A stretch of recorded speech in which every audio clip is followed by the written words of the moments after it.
नमस्कार दोस्तों, आपका स्वागत है। वास्तुशास्त्र का व्यक्ति के जीवन में बहुत महत्व होता है। मकान खरीदने से लेकर फर्नीचर को निश्चित तरीके से रखने तक वास्तुशास्त्र मुख्य भूमिका निभाता है। ऐसा माना जाता है कि घर के मुख्य द्वार की दिशा गलत हो तो व्यक्ति की उन्नति रुक जाती है। वास्तुशास्त्र व्यक्ति के जीवन की कई समस्याओं को दूर करने में मदद करता है।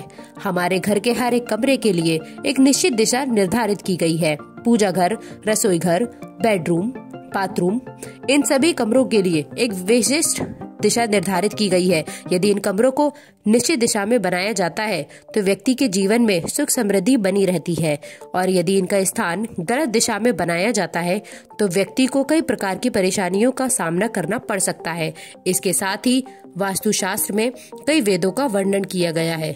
इनमें स्तंभ वेद, वृक्ष वेद और छाया वेद आदि शामिल है। छाया वेद के अनुसार यदि आपके घर पर किसी अन्य मकान या पेड़ या ऊंची बिल्डिंग की छाया पड़ रही है तो ये भी वास्तु दोष का कारण बन सकता है।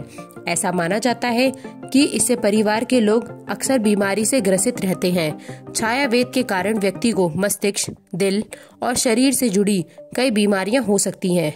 इसके अलावा जीवन में सफलता पाने में बाधा आती है। हालांकि घर का निर्माण करने से पहले ये जान लेना बेहद ही जरूरी है कि उस पर पड़ने वाली छाया शुभ होगी या अशुभ। छाया पड़ने से हानि और लाभ का पता तभी लगाया जा सकता है जब ये पता हो कि घर पर पड़ने वाली छाया किस चीज की है और किस समय पड़ रही है। छाया किसी की भी हो सकती है, अर्थात मंदिर, पेड़, किसी अन्य का मकान, ऊंची बिल्डिंग, बिजली का खंभा आदि इसमें शामिल है। वास्तुशास्त्र के अनुसार अगर किसी भी मकान पर लगभग 6 घंटे तक छाया पड़ती है तो उसे छायावेद कहा जाता है।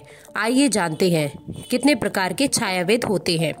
पहली बात, ध्वज छायावेद। ध्वज छायावेद के अनुसार मंदिर के आसपास 100 फीट के अंदर बनाए गए घर ध्वज छायावेद के अंदर आते हैं, लेकिन मंदिर की ऊंचाई कम है और उसकी ध्वज की छाया घर के ऊपर नहीं पड़ती है तो इसका कोई प्रभाव मकान पर नहीं पड़ेगा। अगर ध्वज की ऊंचाई से 2 गुनी जगह छोड़कर घर का निर्माण किया जाए तो ये वास्तु दोष का कारण नहीं बनता। दूसरी बात, मंदिर छायावेद। मंदिर की छाया भी वास्तु दोष का कारण हो सकती है। अगर सुबह के 10 बजे से दोपहर के 3 बजे तक किसी भी मंदिर की छाया पड़ती है तो ये छायावेद के अंदर आता है। इसे ग्रह कलेश, कारोबार में हानि और विवाह में देरी हो सकती है। तीसरी बात, पर्वत छायावेद। छायावेद के अनुसार पूर्व दिशा में स्थित किसी भी पहाड़ या ऊंची बिल्डिंग की छाया आपके घर पर पड़ती है तो ये अशुभ माना जाता है। इससे जीवन में मान सम्मान घटता है और सफलता में रुकावट आती है। चौथी बात, भवन छायावेद। यदि आपके मकान के आसपास बोरिंग की गई है या कुआं है तो इस पर पड़ने वाली छाया छायावेद के अंदर आती है। इससे आर्थिक तंगी का सामना करना पड़ सकता है।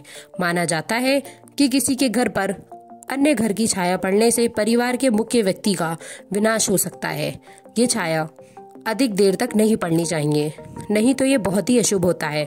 पांचवी बात, वृक्ष छायावेद। छायावेद के अनुसार अगर सुबह के 10 बजे से दोपहर के 3 बजे तक किसी पेड़ की छाया घर पर पड़ती है तो ये अशुभ माना जाता है, लेकिन इसमें दिशा का ज्ञान होना बहुत आवश्यक है। इससे जीवन में असफलता आती है। घर के अग्नि दिशा में वट, पीपल, सिमल, पाकर तथा गुलर का वृक्ष होने से जीवन में समस्याएं आती हैं। इससे व्यक्ति की मृत्यु भी हो सकती है। इसलिए ध्यान में रखें कि आपके घर की अग्नि की दिशा में ऐसा कोई भी वृक्ष ना हो जिसकी छाया अधिक समय तक आपके घर पर पड़े। तो दोस्तों, ये थे वो महत्वपूर्ण बातें जो वास्तुशास्त्र में छायावेद के विषय में बताई गई हैं। सब्सक्राइब करके बेल आइकन जरूर दबाइएगा ताकि आने वाला नॉलेजेबल वीडियो आपको सबसे पहले मिले।